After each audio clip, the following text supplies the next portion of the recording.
Few minutes till we get started. It's that awkward time.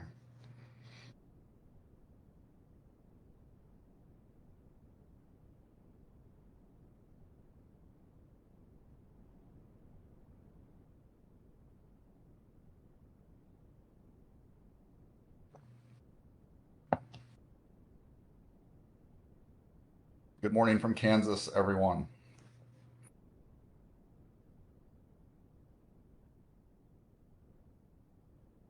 Excited to be here.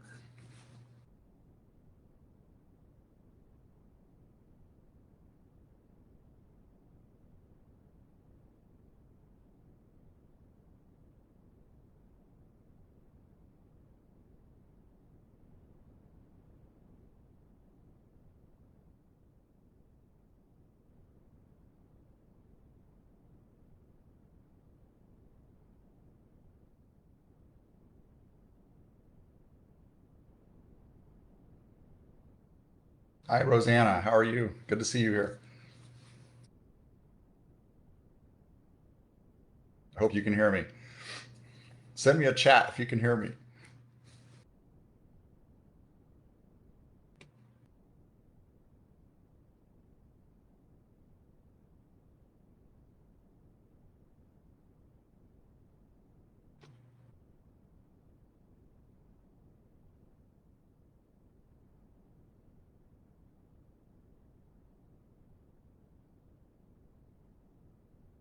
One more minute.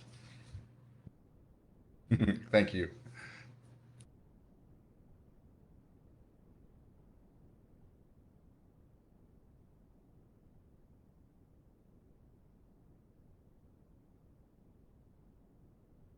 I have 11 a.m. Central Time, which is the scheduled time to start. What an honor to be here. I don't know if Leah or Andrew are on the call with us yet or not. I would be interested in knowing how many of these live build-up dietitian sessions there have been. It's always great to see on a Friday, and I'm again really honored to be here. I'm Kevin Sauer, and really again just excited to be here and join all of you for the next few minutes with the intent of sharing a little bit about my career and my background, my role as president of the Academy of Nutrition and Dietetics. And I'll tell you, it's kind of hard to talk about yourself for 30 minutes, but I'm honored to do so. But maybe you could also chime in with some of these questions and share with others what you do and your journey in becoming a food nutrition professional or registered dietitian nutritionist or a nutrition and dietetics technician registered. So the first question that was posed to me, what made you want to become a dietitian? And maybe I should go back a little bit and describe where I came from. I'm from Kansas, Southwest Kansas, a little town called Cimarron, Kansas, that is next to a somewhat larger town called Dodge City, Kansas. And for the most part, growing up, I stayed out of trouble, but I grew up in the small rural agricultural community. My grandmother owned Marge's Cafe. It was a wonderful little small town rural diner. It kept the farmers fed and their families fed. It was a source of community, a site of community and getting along. She had a jukebox, and in the earlier years, that was our version of Spotify. So some of you might need to Google that. But she had a jukebox and there was music and she made fresh food. Grew up in that part of the state, had all kinds of interesting jobs growing up. I helped lay carpet, I helped harvest wheat. I worked at a large animal clinic, and I had no idea the experience I was getting in veterinary medicine. But as I graduated high school, when I think about what made me want to become a dietitian, I was one of those college students who was undeclared. I was undecided. I wasn't sure what I wanted to do. My parents had not went to college, and so there wasn't a lot of mentoring and coaching, although they were supportive. They said, go on to college. So I went to Dodge City Community College. Go Conquistadors, and enrolled in their program, a general program, and I absolutely loved it. I loved everything about going to Dodge City Community College, and I'm a strong advocate for community colleges as a pathway onto universities. I think it's a great stepping stone for those of us who maybe didn't have a lot to go on as we approached college, but went to Dodge City Community College. I did okay at Chem 1 and Chem 2. I liked physics. I liked the science classes. I loved basic nutrition, and I knew there was more there behind that. I wasn't quite sure of the career path at the time. but enjoyed basic nutrition and getting to know those faculty and people in the field a little bit. And a friend came and said, what do you think you're going to do next? And I said, I'm just not sure. So I said, I noticed that you like to eat well and work out and take care of your own health. And you've mentioned some of your family members have their own health issues and that you'd like to be a part of improving that. Have you ever thought about being a dietitian? And I thought, well, what in the world is this? And so I went to an encyclopedia. That was our Google back then. So you may have to Google encyclopedia. But anyway, it was a book. We opened it up and it described dietitian for me. And I knew right then that was something I wanted to be involved with. A recruiter from Kansas State University, which just seemed across the world to me, 300 or 400 miles away, Kansas State University from where I grew up, was there. And I said, do you have dietetics? And she said, well, here's an information sheet.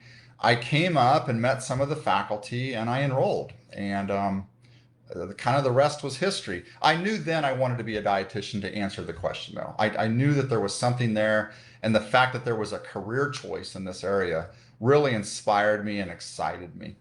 I enrolled in my first classes, some general courses, but also food prep and meal management and food service. And I absolutely hated those classes. I hated the hairnet, I hated the lab coat, and that's important to remember.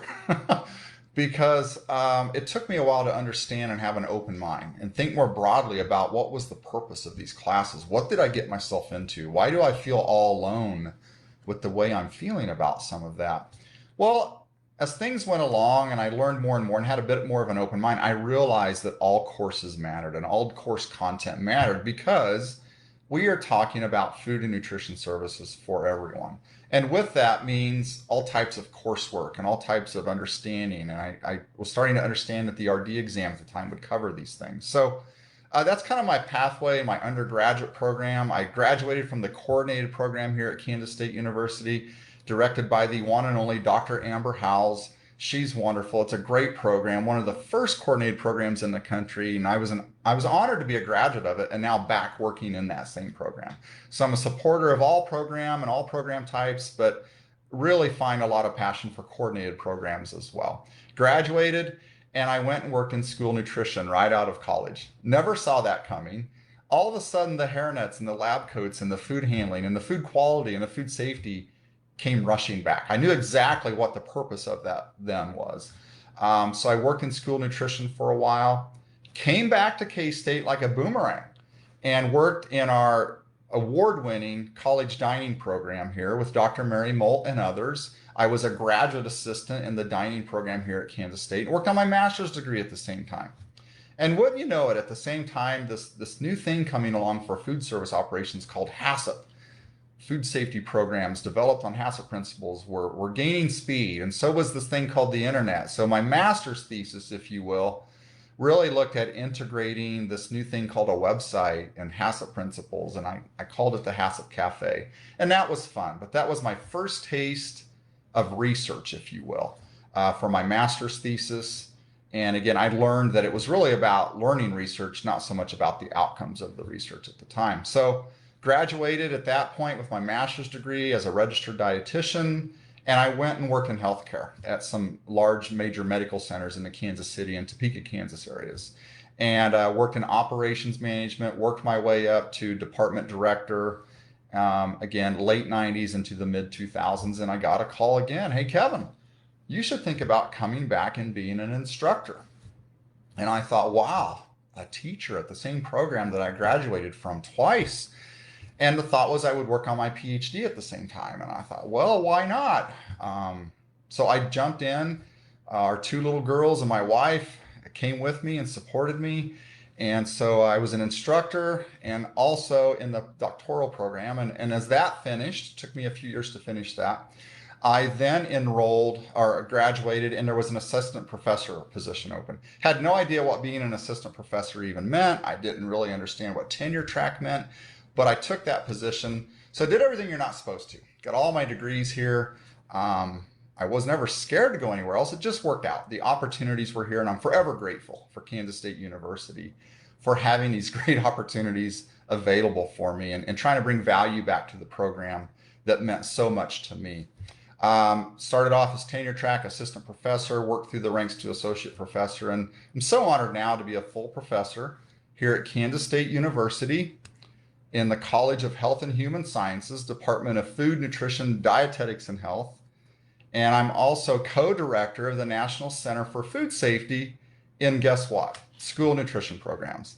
So that very first job I had out of college, the area of practice I probably thought I would never want to go into, actually came back to inform and support my very research agenda now. One question that came to me was this my first career choice? I'm not sure. My first career choice was really undecided, undeclared. I have a liking for meteorology. I really like storms and how they form and weather patterns. It's just the nerdy side of me, I guess, as well. I commute to work on my bike, so I watch the weather a lot, but I'm not going to go down that path now. I absolutely love being a registered dietitian. And more than anything, I love working with students and helping them learn and know more than I did as they enter this great profession as well. So where did I go to school? Again, Dodge City Community College, Kansas State University 3 times. But I did want to add, I don't think I'm ever done learning. I still enroll in other courses on effective teaching and leadership, trying to learn more about strategic planning. I'm currently enrolled and almost finished with a management certificate program in diversity and inclusivity at eCornell. So I do that in my quote spare time. I'm trying to complete that certificate. And it's a wonderful program. And it's been fascinating to be a student again, although I'm a professor. So it's been interesting to be on the learning side and navigate the online learning system and get feedback back on grades, learning I turned an assignment in late and what to do about that. So I guess I just really think that learning is never done. Hi, Erin McKinley. Great to see you as well. High five. What types of jobs and positions have I held? Well, like I said, when I first graduated, I went into school nutrition, and that was with a contract management company. And I'm really glad I had that experience because my next experience was, again, college university dining, and I got to see the self-op side of things in operations management. After that, like I said, I went back into healthcare, and that found me in one position, a very large medical center in Kansas City, which was self-op, going through its own financial struggles. But then I found myself at a smaller medical center. I actually went down in size, but had more responsibilities, but found myself back in the contract situation. And it's been really fun to thread that into my classes and talk about whether you go into clinical or community or operations management, all of these different sub areas of practice and sub things that you can do and the sub structures, if you will, of how these businesses operate. That has been so fulfilling to have had that experience in my past. I unfortunately find a lot of students who are told, only go this way or only go that way. And I firmly don't believe in that. I think that there are many opportunities. And it really comes down to having a great boss and supervisor or one that you can work with effectively. I'm not so sure the substructure is all that important, just my personal belief. So that's a little bit about my jobs, the jobs that I've held. And again, I've valued every one of those. Time has just evaporated and it's went so quickly. There was a question that sent to me, why should more men consider being in dietetics? And I guess I would answer that by saying, I wish everyone would consider being a dietitian. It's a great field. Like a lot of professions, it's sometimes hard to get the word out. It's sometimes hard to get it into the high schools and find that inspiration.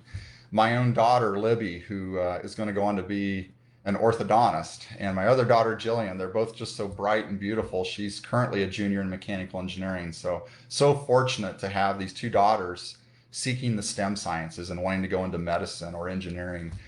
They teach me a lot as well. But she came home one time and said, Daddy, my friends want to know what you do. And I don't know if it's a chef or a teacher or an instructor or a professor or a researcher. And I said yes. As we all know on today's call, it's a profession of many things. And so in terms of men, I welcome everyone. I think obviously when we're talking about food and nutrition, we're talking about everyone, and we're talking about the basic essentials of life with food and nutrition. And with that comes all types of needs and all types of the need for diversity, if you will, in terms of meeting the clients. So I am very proud of the men in our field. I consider them all heroes. I hope some of you are out there, Marty and David and Angel and David Holben, I know I'm missing some, but I value all of you and your perspectives, but I really value all of our practitioners.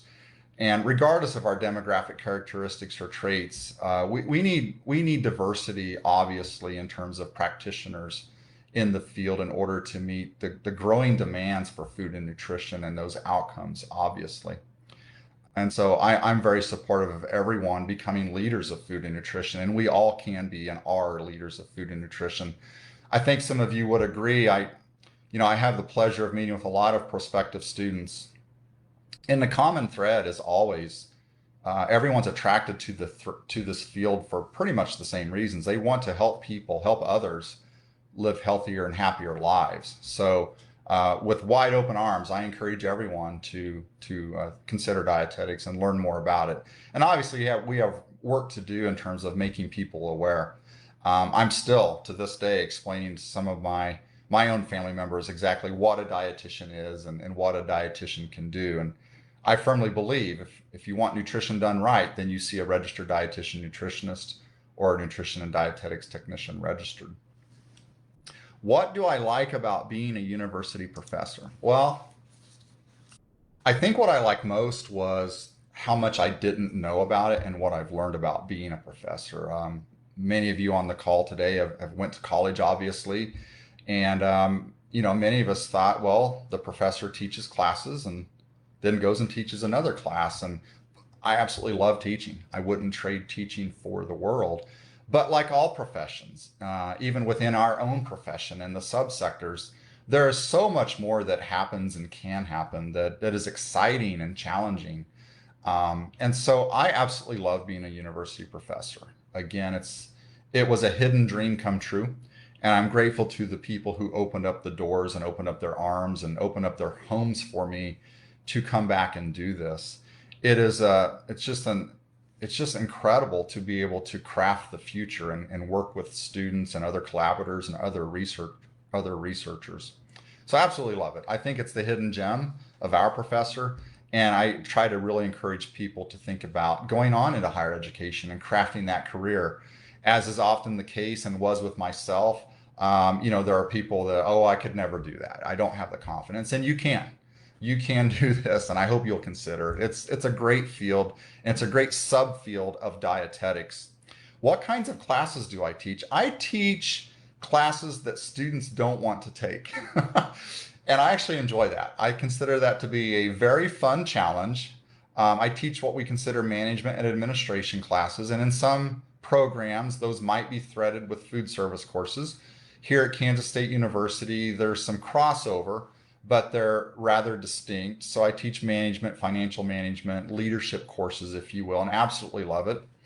The average score for students when they take these courses in terms of interest in enrolling before taking the class is very low.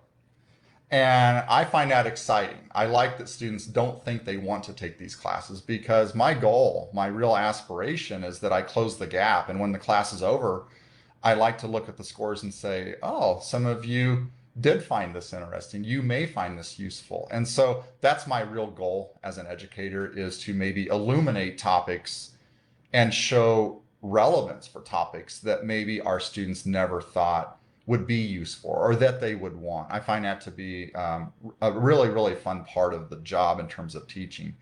I approach teaching from a perspective that students truly are the customers. Doesn't mean students are always right, but we can talk through those moments. But students are customers.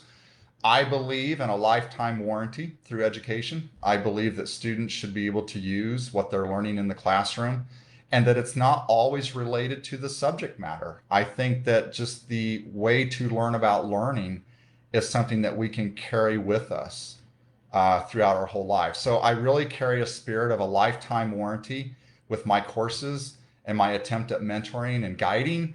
And I am just so fulfilled and enriched when students carry that on through their career. And so students from 15 years ago will say, I remember that topic, I remember that lecture, and I'm using it today. I didn't think I would use it. I felt sleepy sometimes, but that lifetime warranty and that reciprocal relationship teaches me more than I probably will ever teach the students. So I really like that. What is the hardest and easiest part of your job? Higher education is struggling with its own challenges right now. Obviously, the pandemic is here to stay for a while, as we know. Financial challenges and enrollment; these are real things going on. But there are so many great minds and hardworking people. I would say one of the hardest and easiest things combined is the autonomy. As a professor, you have great autonomy given to you in terms of your schedule and flexibility. And that can also be one of the easiest things. But it's easy to procrastinate sometimes, and things can catch up with you. The clock is always ticking. The pressures to produce great educational moments on top of funding and research, I wouldn't trade it, but those can be challenges as well. But again, I absolutely love all that's expected of a professor, and I wouldn't trade it. I absolutely would not trade it. What do I do research on, and what topics? So I tend to describe my research along two parallel paths, if you will. I have a substantial area of funded research that I would define as food safety and food allergies. And for about the last 11 years, a substantial part of that funding has supported the National Center for Food Safety and School Nutrition programs, as I mentioned earlier. And that program, that center, if you will, is funded directly from USDA's Office of Food Safety through Food and Nutrition Services. And it's a cooperative agreement. And we have wonderful partners at USDA that we work with this cooperative agreement, in addition to our great partners with the Institute of Child Nutrition in Mississippi. And we do all kinds of research with that funding. We have a great team. Dr. Kevin Roberts, there's two of us, Kevin squared. He's my colleague, co-director. We've worked together for over 15 years.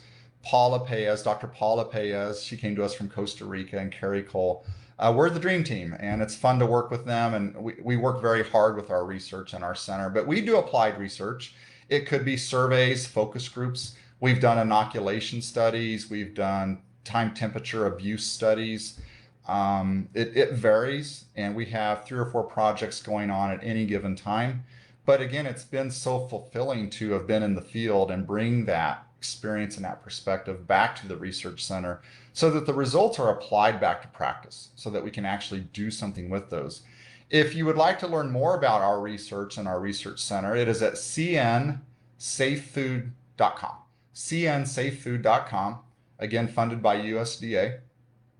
And we do all types of research. You can look at some of our findings, some of our reports, publications. We present frequently at School Nutrition Association National Conference. We've presented a few times at FNCE as well. So that's a little bit about my funded path, if you will. Absolutely love that area of research. It's fun. School nutrition professionals, they do food safety right. They do food safety very well already. So it's fun to meet the challenge of figuring out how we're going to further reduce risk and enhance food safety in school nutrition programs through that work. So again, visit our website. I have a non-funded branch that I would loosely classify as management, leadership, and dietetics. Doesn't technically take a lot of funding to do that type of research, pretty much survey-based research, focus groups, other engagement. Some highlights from that area. A few years ago, the director of our coordinated program, Dr. Amber Howes, was working on her doctorate, and I had the pleasure of serving as her major professor. And we looked at some new discovery in the area of clinical nutrition management, an area of management practice that is often overlooked. And the progression to those very important management and leadership roles hasn't always been looked at or investigated. So we put that area of practice, we did a practice audit of clinical nutrition managers. What do they do? How do they do it? How often do they do it? What's the risk if not done well? And she's published those findings in our journal and other journals as well. I think you may find some of that interesting. A few years after that, Dr. Emily Patton, who's now at BYU. Hey, Emily, I hope you're out there. Another great graduate student who I had the pleasure of working with. She's now an assistant professor on tenure track as well. I remember the day she came to me and she sat down right here in this office and she said, "Hey, Kevin, I want to look at leadership." And I was like, "Hey, I do too, but we probably need to narrow that down a little bit." So we're both so passionate about leadership and leadership research, which is this whole area, this whole area that's discovered and not discovered at the same time. But we looked at leadership in terms of building and validating a clinical leadership taxonomy for clinical practitioners. And she too has published some of that work in our own journal and has presented at FNCE as well. So you might look up the work of Dr. Emily Patton.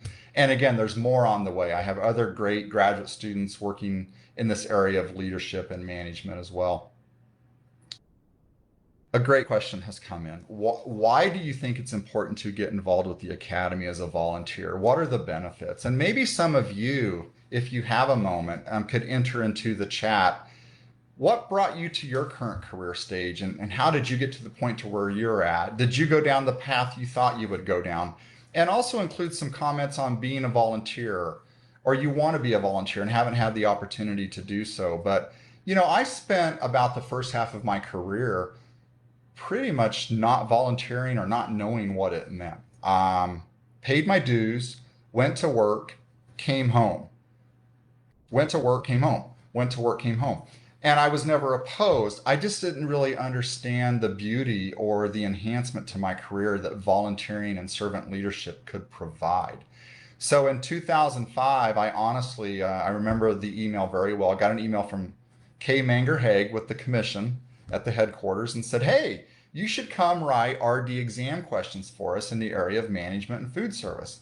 And I thought, hey, you must have the wrong person, but they didn't. And so they invited me up to this workshop. They still do that workshop, and I encourage you all to consider that. That is a great way to give back and learn about our exam and the examination process and how it really works.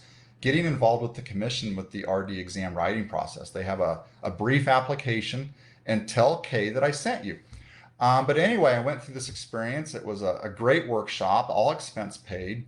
I wasn't sure if I did well or not. A few years went by, which I found out was intentional so that they can bring some diversity of thought in. But it wasn't long that they called me back and started inviting me to some more sessions. And so I guess I did okay. And it wasn't long they said, hey, would you like to chair the exam panel? And me and my low confidence wondered about it, but I did that, and they were so supportive, so helpful. That progressed into serving on the commission and chairing the commission, going on to become on the board of directors, and now so honored to be serving as president of the Academy of Nutrition and Dietetics. And so it can progress. Why? What are the benefits? It has helped me in so many ways. I have found you really can make an impact as an individual with others and through others. You really can be an important part of the bigger picture. I think by serving, I've been more informed. I too sat in the audience sometimes and thought, well, what are they thinking now? And what are they doing now?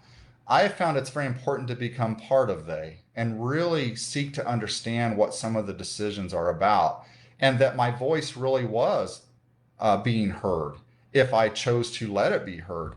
And so I've acquired so many new skills. I've met so many wonderful people, built so many relationships. I have found that with all the organizations, and especially the Academy, the staff are so competent and high caliber.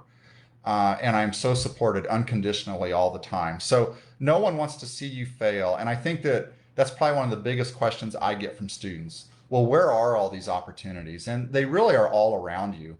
The dietetic practice groups, the member interest groups. I don't know of very many passionate servant leaders who would deny a call to visit with you about more opportunities. The opportunities to serve survey comes out every year. There are so many opportunities for students, practitioners, retired practitioners, that they're countless. And I encourage all of you to consider those. No one's going to let you fail. And I think it's so helpful to learn more about how things really work. And I think you would be surprised at the incredible relationships that you can build that will last a lifetime, and how you too really can help shape this profession of ours. So I encourage you all to get involved. And if you want help with that, just let me know. Send me an email at president@eatright.org, and I'll help you out with that. We have a few minutes left, and another question is, what do you hope to accomplish as president of the Academy? Well, again, in case you missed it, I'm just beyond belief honored to be serving as president of the Academy. These are very important times. As you all know, we have a lot going on in our profession and across the world. So I'm officially 60 days into my new role, and I wouldn't trade it for the world. It has been incredible. And again, I feel so supported. I have so enjoyed getting to meet with so many members one-on-one, even if it's virtually. but getting to meet you and members. And I would say I have some fairly direct and concise goals, as this year will probably evaporate and go very quickly. I really want to maintain a research and solutions based and service driven perspective. I think we are all of those things as a profession and as an academy. I want to make a difference. I truly want to listen, and I will listen. And so I encourage you to reach out. I want to raise the critical questions, and I want to make sure that we as a profession and as a board of directors are asking the right questions. It's important that we ask the right question to find the best solutions. I also want to help influence the return on investment that members make when they pay their dues. So much is provided, as Kathleen Nieder shared with me recently, our past treasurer. Membership in the academy really is a form of insurance, from advocacy and public policy to reduce rate to resources. There are so many benefits to being a member, and I really want to help make sure that those benefits and that return on that investment is underscored as frequently as possible. I want to make sure that our board of directors feels engaged together as a group, which can be a challenge virtually. I want to make sure that you, as members of the academy, for those of you who are, feel engaged with our board of directors. And so we're implementing various procedures to help do that as well. And they all want to hear from you. So I encourage you to reach out to the board of directors. I want to help make sure that our membership is engaged and that we're all focused on outcomes related to the strategic plan.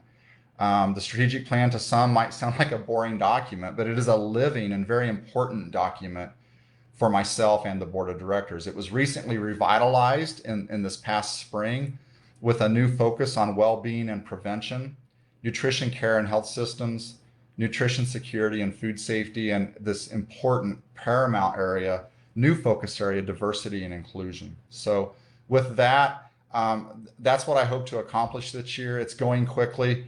And again, I'm just so honored to be supported in this role by my colleagues here at Kansas State, the Academy staff, all of our members who reach out frequently, my wife, Christy, and my kids. I just could not do this alone.